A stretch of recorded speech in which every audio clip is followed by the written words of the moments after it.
I was born, like I told you, in 1929, which happens to be the same year as Anne Frank, but we had completely different backgrounds in the same time. Mm-hmm. So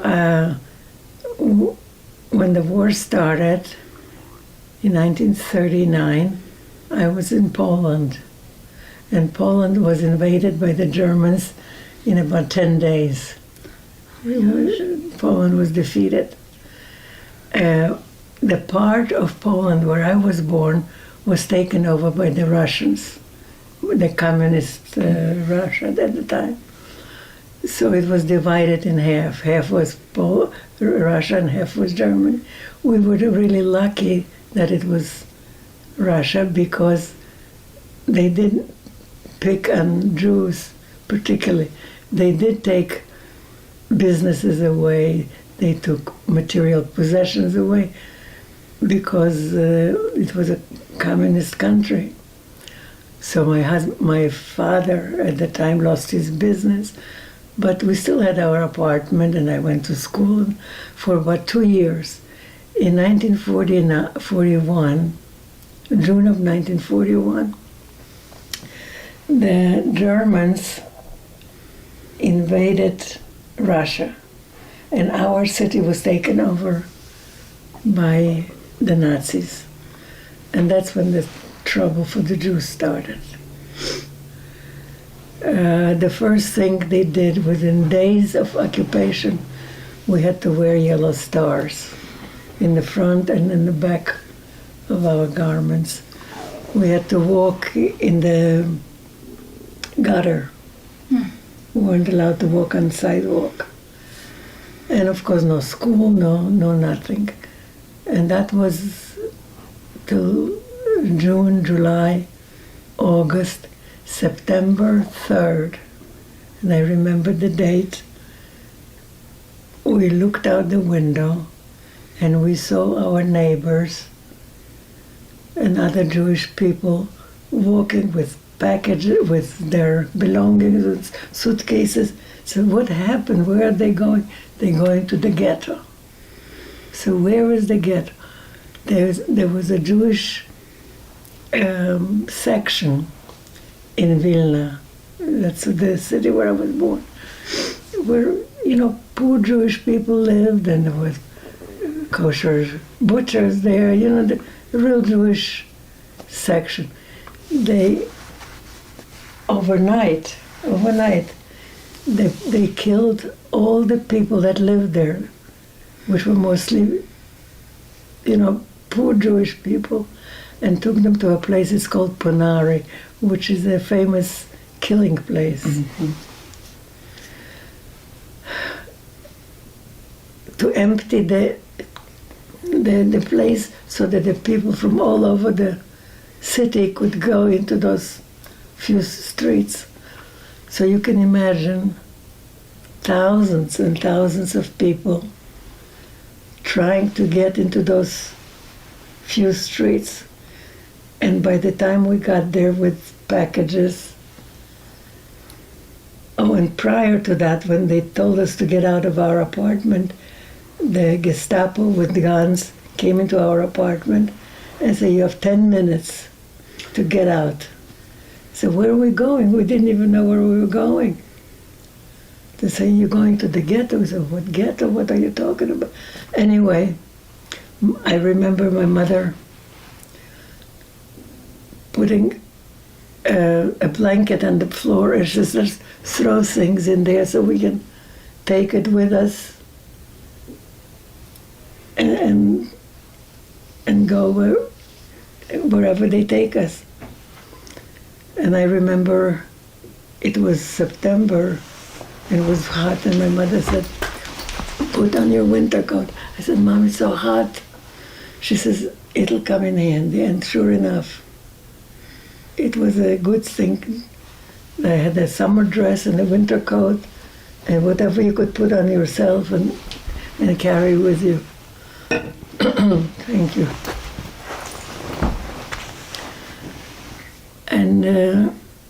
And then we saw people from all over the city getting into this few streets. And when we got there, everybody was like exhausted. They didn't know what to do.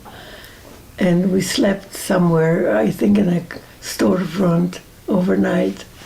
And in the morning, we started looking for a place, someplace to sleep. And we saw our neighbors. They said, there's some room, and there's a double bed. There's still room for 2 people.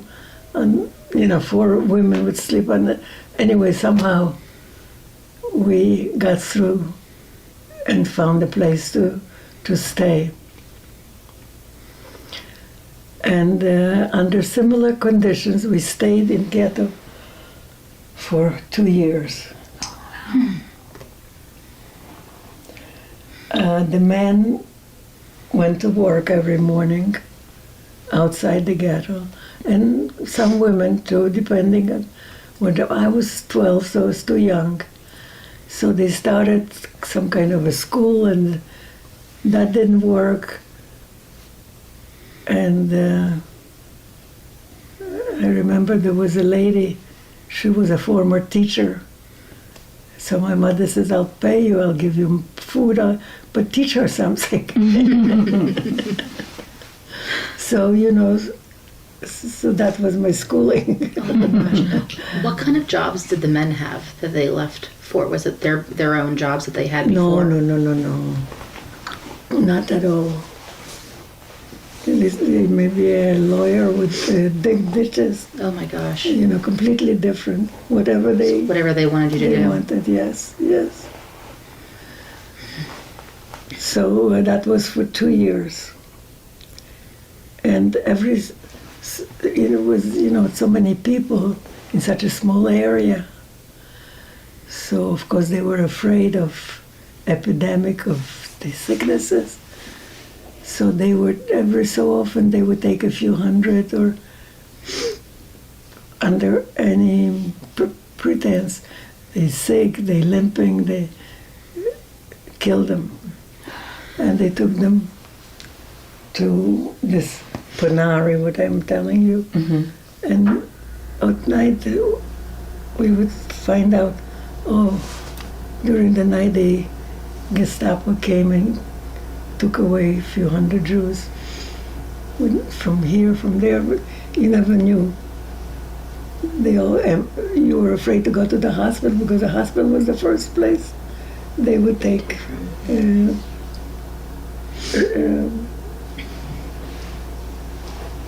people that are not able to work, or this kind of stuff. Anyway, so what was I? Yeah, so we were there like 2 years, and this was 1943. Mm-hmm. And the Germans decided to make Vilna, our city, Judenfrei. That means free of Jews. They kill everybody. But they did need some people for work that they thought were useful for the government or whatever. And my father worked in a place where they repaired cars and stuff like that. So they said, well, this company, the people that work for this company, will open up a labor camp for them. So we were lucky that they took us by truck to a labor camp. The labor camp consisted of two big houses, and that were, before the war, they were for homeless. So there was no running water, there were no toilets inside, there were outside toilets. But we felt very lucky that we didn't go to Punari to be killed, that they took us there. And the men worked, and the women worked, and I was already 14 at the time, so I worked in where they were sewing repairing socks and whatever from the army they would send.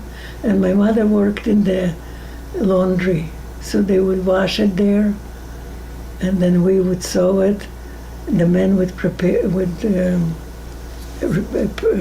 repair cars, machinery, whatever. And that was for 1 year. At that point, it was 1944, and we heard from the Polish people that worked with the Jewish people, hey, we were not allowed to have radios or newspapers or anything like that, so we only heard, from the other people that the Germans are losing the war. So that was good news. So what will be with us? I mean, they'll kill us before they retreat. And sure enough, my father was working outside the camp, and this Polish man said to him, things are really bad for you guys. They're gonna kill you. Because the Russians are really close to to Vilna. And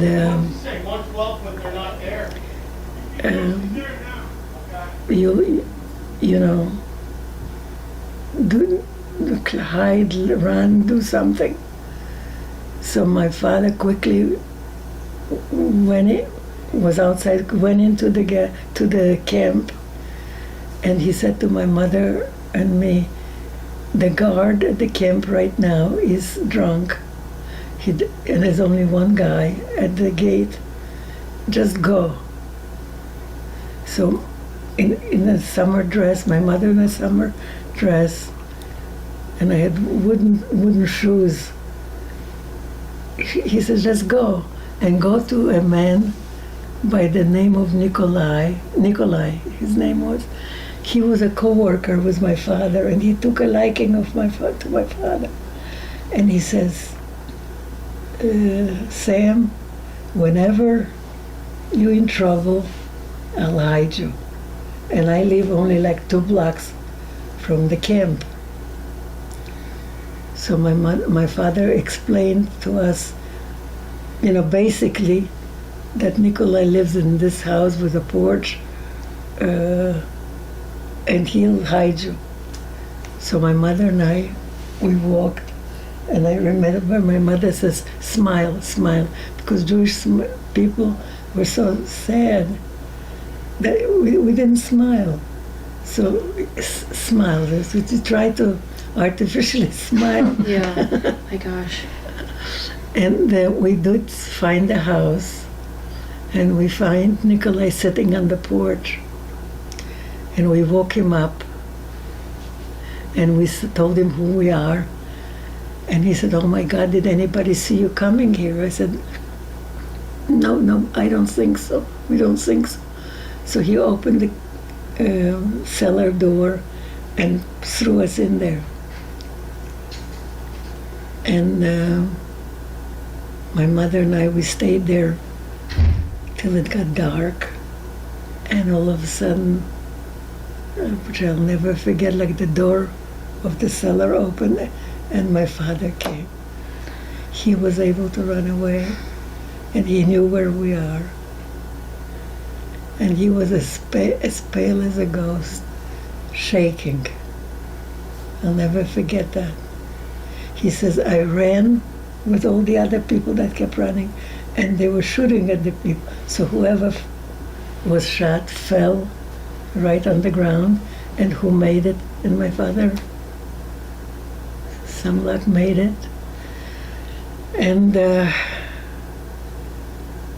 then we stayed in that cellar for about 5 days, until they were bombing the city, and the Germans were leaving and the Russians were coming, and we were in the cellar. We didn't know what was going on, because Nikolai, they were bombing the city. So Nikolai took his wife, and I think he had 3 children,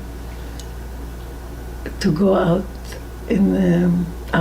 outside the city, in the farms. where they weren't bombing. And he says, I'll come back. You just stay there. And he says, I'll be back in about a day. And before he left, I remember he left us a big bowl of boiled potatoes. He says, that should keep you going for a day or two, which was fine. But he was away for like 5 days. And all we had this bowl of boiled potatoes and 2 buckets of water, one to drink and one to go to the bathroom. Somebody says to wash. I said, who was thinking of washing? Right. You know, you just do your basic necessities. Yeah.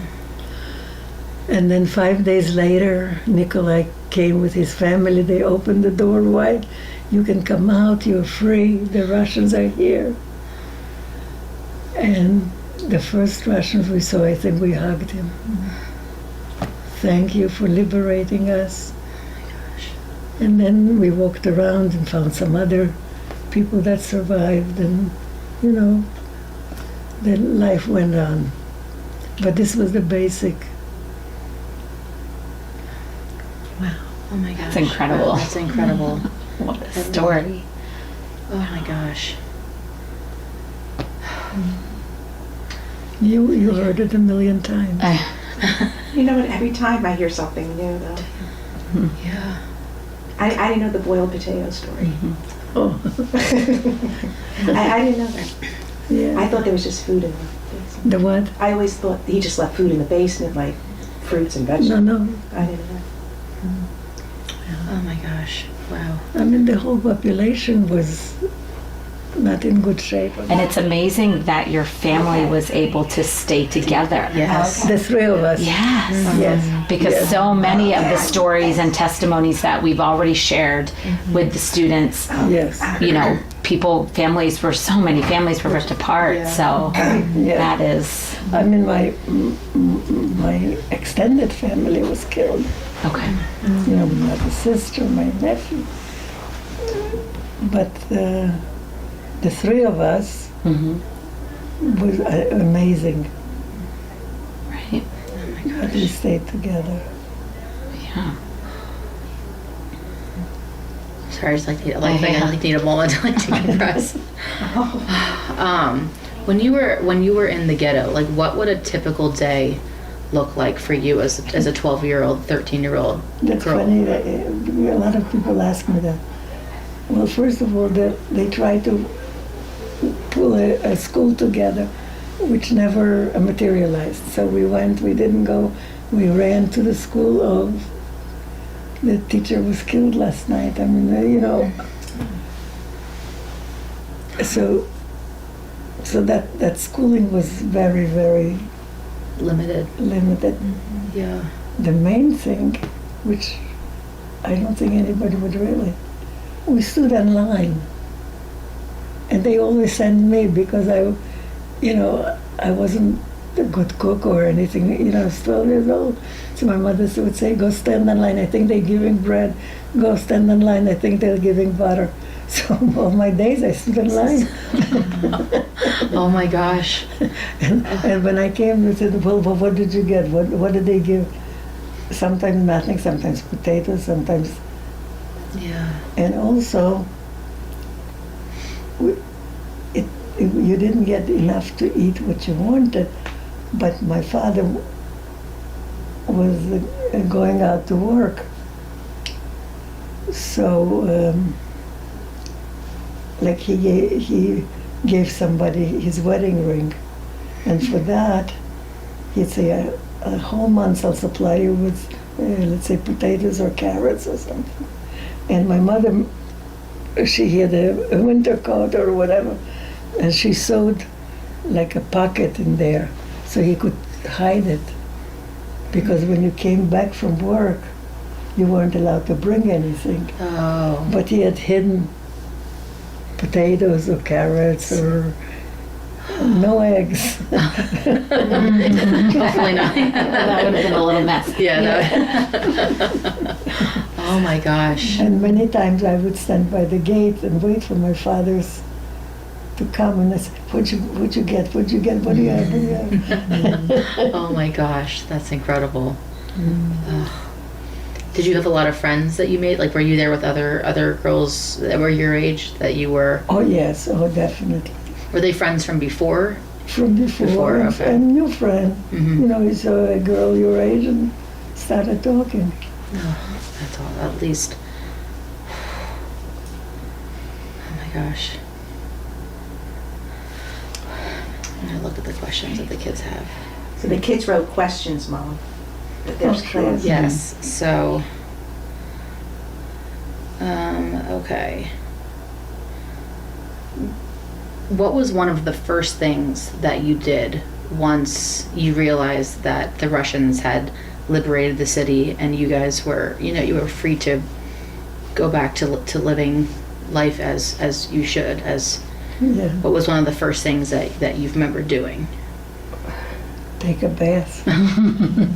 Oh my gosh. Oh, it's crazy how those small things can just feel like monumental. Then this Nikolai's wife was so nice when we came out of the cellar, and I'll never forget that bath. Oh my gosh. Oh my gosh. Now, Nikolai was a German. No, No, he was Polish. Polish. Yeah, okay. Did you stay in Poland? Well, that's another story. We stayed until the end of the war. Okay. And then, since we were Polish citizens, before the war, we were legally allowed to go to Poland. Sibilna was Russia. Okay. Yeah, that's Poland right.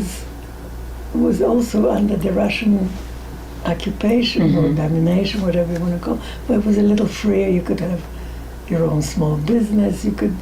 So, and my father, as much as we were grateful to the Russians for liberating us, Mhm. he was not a communist. He didn't want to be in a communist country.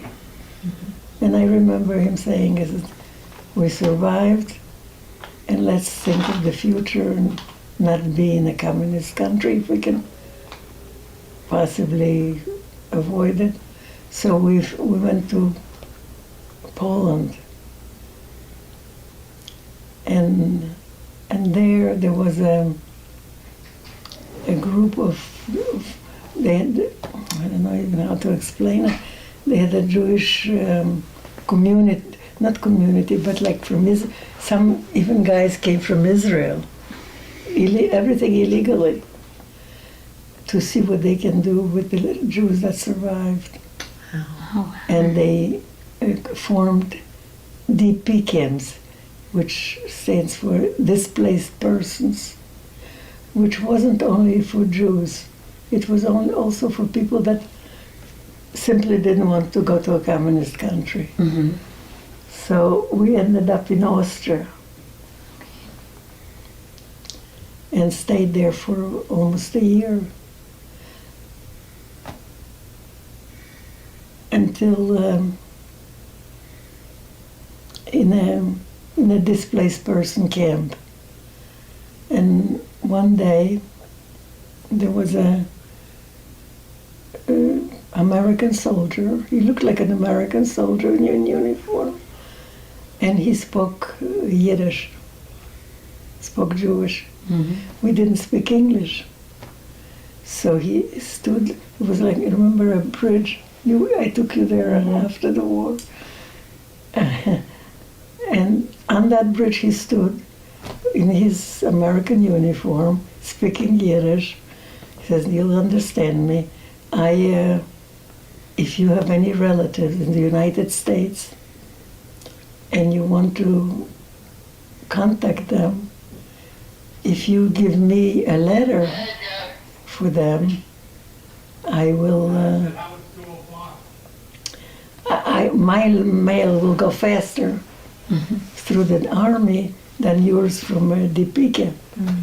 So my mother quickly wrote a note to her brother, who she knew lived in New York City. And she says, "Dear Misha," whatever, what was his Russian name, my husband and my daughter, we survived. we don't have anything. We were nothing. We're in the DP camp in Austria. The city is Bad Gastein, which was a beautiful resort place, by the way. And within weeks, we got an affidavit from him to come to the United States. But imagine Michael Gordon, New York City. That was all she knew. Oh my gosh. And it got to It got to That him. is incredible. That really is. In a city that big with that many people. Oh my Right. gosh. And in June of '46, we came to the United States. And my mother's brother, Michael Gordon, had a factory in Sinking Spring. And that's how we are in Reading. Oh my gosh. Wow. Oh my gosh. That's incredible. It Yeah. really is. A long way around. Right. Right. How did your mom's brother, how did he end up over here in the United States? He came before the war. Okay. He was quite wealthy in Europe. Okay. And he and his wife and 3 boys, when they were little yet, decided to move to the United States. And he was in stocking business in Europe. And he brought his business here. So this is long before the war started. Not that long, Not that maybe long, 2 years. Oh my gosh. But the United States had a quota, and the quota was very small. But if you had money, and you said that you're not going to be dependent on the government, Mhm. you could get in easier. And he was, like I say, quite wealthy, and he bought a factory in Sinking Spring, and that's That's here a we long are. way around. Right. Oh my gosh. Wow. Have you've been to Israel, right? Pardon You me? have been to Israel? Oh, yeah, many times. Yeah, I was thinking that we talked about that. Yeah. Yeah, because actually we were thinking of going to Israel. Yeah. But Israel wasn't open to the Jews until 48, Wow. Mm. and we came here 46. Wow. Oh my gosh.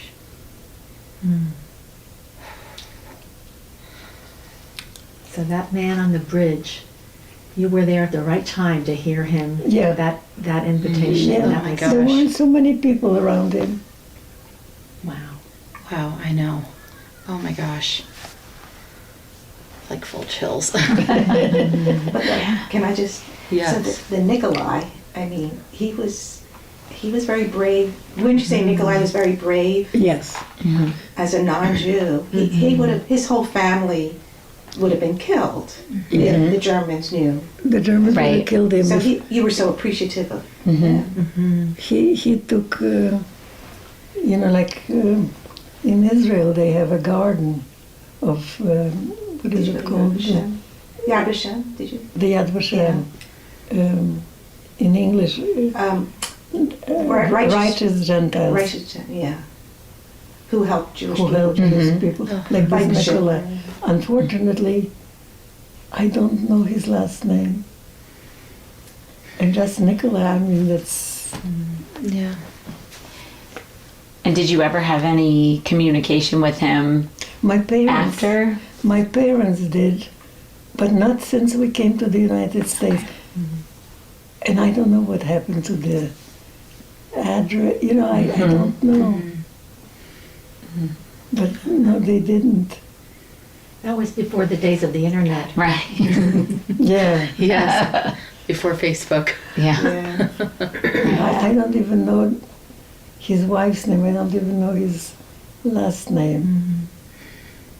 But you're right, they were righteous, They were righteous Yes. people. They put their lives on the line They sure did. to save. Sounds like Meep and Krahler. That's what I was going to say. Yes. He was your Meep and Krahler. Yeah, and the From Diary of Anne Anne Frank. Frank, they were the helpers, the people that brought them the supplies while they were in hiding. Yeah, And exactly. they were and Kept them alive for as long as they were. Yeah. Oh my gosh. So everybody has a story, you know. It's always different. Mm-hmm. Oh my gosh. One of our students' questions, just was really thought-provoking. She says, so while we're teaching the Diary of Anne Frank, there's a specific quote that really we kind of asked them to think about a lot. And she says, in spite of all things, I still believe that people are really good at heart. So despite everything that she's gone through, she still looks at the world with like the glass half full. So as you move forward with your life after the Holocaust, our students are wondering, did your perspective on life change? And what did like the experience, was there like, did it change your perspective on life? Probably. Yeah. I feel like it's hard not to. Right. Well, and being the same age as Anne, those are primitive years of your life. Yeah. Like you essentially. But I have in my memory, I remember. But you remember it differently than maybe if my mother would tell you the story. Right. She would say it differently, you know, from her perspective. Right. How she had to cook and couldn't, Yeah. Yeah. And let's face it, you live in such tight quarters. And I remember there was always fighting in the kitchens between the Jewish women. Sure. Which I had nothing to do. I was a kid. But no, this is my fire. No, this is this is my water, my pot. Oh my gosh. Everything was shorted. Is that what your mom's role was? Was that kind of her job, the cooking? Well, my father came from work. She always wanted to have something warm. Oh. My biggest dessert was a raw carrot. Oh my gosh. Dessert. Or if there was butter, a piece of bread and butter and sugar on top. Oh my gosh. Oh my gosh. I could see how that could be a delicacy. A lot of kids still nowadays like that. Yes. I was going to say, I'm like, My son still loves that. But I didn't get it every day. That's when we. No. If he brought it. This was a special treat. But Yes. getting back to that was a good question, but as her daughter, you look at people as good people. I don't think it affected you as the way you see people as bad. No. Yeah. I mean, No, you're so positive. Oh, I think that was. it's a different world. It's a different Yeah. world. But I think you did Well, I have some haven't people who. forgiven. No. But I think other people were more, from what I saw, more affected than you. They became like very angry all the time. very jaded because of their No, not experience. But you But I didn't. wouldn't go back to Germany. No, but you didn't become an angry person, No. or you became very appreciative of living in this country. Oh, definitely. Yeah. Yeah. You've been to Israel. Have you been to Poland and Austria where you... Yeah, once. Yeah. What was that In like? fact, Corinne went with us to Austria. We did Austria. Oh my gosh. What was that like going back? Was it really difficult to be there, or was it? It's so different, you know. It's so some people don't know what you're talking about. Oh. I think powerful. yeah. I think those are the main questions that we had over there. But Did your parents bring anything? Did anything survive? I know you mentioned your father's wedding band that he was. No, he sold it for food. food. So nothing survived from your family from before the occupation. I wouldn't think so. I would think you would have, you were struggling to survive. I was just curious if there was anything at all that might have survived. You mean like jewelry? Yeah, like anything, whether, you know. Like a picture or Yeah. Yeah. Well, my uncle who lived here, he had a few pictures that we would send him. Mhm. So that we have. Not too many. What else? Well, the jewelry he actually buried. You want to tell that story? But that's another long story. Yeah. That's a And I'm long sure you have many Yeah, long there's a lot. stories. Yeah. No, this was fantastic. Yes. This was perfect. Yes. I mean, I'm sure obviously going through it at the time, It was- wasn't perfect. no, it was not perfect, Very far but from it. in hindsight, there were some blessings. No. So, I mean, just to show how cruel the Nazis were. Shall I tell them about their children? Sure. yes. Yes. One- If you feel up to it. If you don't feel up to it, then you don't have to tell it. But One day, it was a normal day, everybody went to work. All of a sudden, a truck pulled into our labor camp. And they started looking for children and pushing them in the camp, in the thing, In the truck. in the truck. And we realized that they were just taking children. And their mentality was, they don't produce anything, they don't work, they just eat. What do we need the children here for? So they wanted to take all the children to Punari and kill them. And you can imagine the screaming of the mothers, the fathers, taking kids away. And I was at that time almost 15, and I was tall for my age. And they pushed me, tried to push me into the truck. And my father, stood next to me and had enough presence of mind, and he said, she's a worker, she's a worker. And he let me go. But they did take a They truck did. full of kids. Oh, a truck full of kids. It was like when the truck left, it was like you only heard like weeping and crying, the mothers, the fathers, and all of us. I mean, the kids, this one is gone, this one. Anyway, I just wanted to tell you.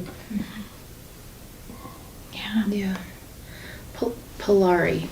Am I saying that right? Panari. Panari. Was that a concentration camp, or it was No. just a killing center? A killing center. Okay. Oh my gosh. It's like a field. It was an outdoor Yeah. field. Oh. And the name of the ghetto was Vilna? No, the ghetto was the Vilna. Oh yeah, Vilna ghetto. Vilna, I'm thinking of yeah. the labor camp. Vilna ghetto. Yeah, Vilna. Hakapeh was the labor camp. Yeah, Say that again. Hakapeh. it stands for something I never. I don't remember either. Yeah, it's okay. Some German for. Sorry, I made you sad. Oh, It's no. no. No, it's But history. It's just, yeah. It's truth. Yep. And I'm 95 years old, and I was 12 when it started. So there are not too many left that can tell you the story. That's why we're so appreciative that you're willing to. It is. Yeah. We hope you know how much we appreciate this Thank and how you. much our students. Because I think appreciate. of my friends, and this, Well, huh? there. I was going to say about the 3G group. The what? The 3G group. So Oh yeah. my kids and my nieces, they formed a group called 3G, so it's a third generation, and they're going out to schools and speaking. Oh, So, Oh, my gosh. so they're getting more and more active. So at Right. least the story can. It's continue. oh, Yes. Yeah, they I know. spoke last So Friday. we were just at Exeter High School last Friday, and You said the 3G group? they're 3G out of Philly, and it's my niece who runs it. Okay. So if you ever need her information, I can get it for you. Perfect. That'd Yes. be wonderful. And she is in touch awesome. with, that is so awesome. oh God, Jennifer? with Jennifer. Yeah, yeah. And I saw some videos online, because you had said just Google her name, and Yeah. some Yeah. videos, maybe some of theirs. We listened to the story Yeah, we were listening to some today. of those Yeah, stories. there was like a 6-minute one, an interview with you. Online, Mom. Online. When you Google, she Yeah. gets cracks up on this. That's beyond me. Oh my gosh. Yeah, but we saw you on the internet, and what you're saying about your niece, I remember you told me Yeah. about that. And, Yeah. Yeah. and I might have shared a video with you, or maybe I watched some of them, and I thought, she's still here though, but she's still know. here. Why not? If she's Yes. willing, if Yeah, she's that's- yeah. sure. So we're Yeah. so grateful that you're willing to meet with them and allowing Well- them to videotape. Yes. I think it's important. Yes. It's Oh my, Yes, so I was it gonna say, this is a story I will never forget for the rest of my life. So I'm The just, same, yes, really. I'm just very grateful that you're willing to share this with us. So And I'm glad that there are people like you. I was just going to say, I'm sorry. Oh, you said the same thing. I was just thinking that. Oh, you were thinking that. Yeah, that. That they're interested. I'm like packing up. Yeah, we were nervous Oh. Oh yes, because I mean, yes. Just your story is very powerful. Yes. And, but you can feel yourself how lucky you are not going through this kind of thing. And I always say, God bless America. Yeah, it really puts into perspective so many things. You know, we complain, Mm-hmm. but it's still a the best wonderful country. country. Mm-hmm. Yeah. Oh my gosh, yes. Okay. Good. Oh, God. Oh man. I'm grateful to you for being interested No. and spreading it to younger people. That it's Because not I don't know, is forgotten. it taught? It's not is it really taught in schools? It's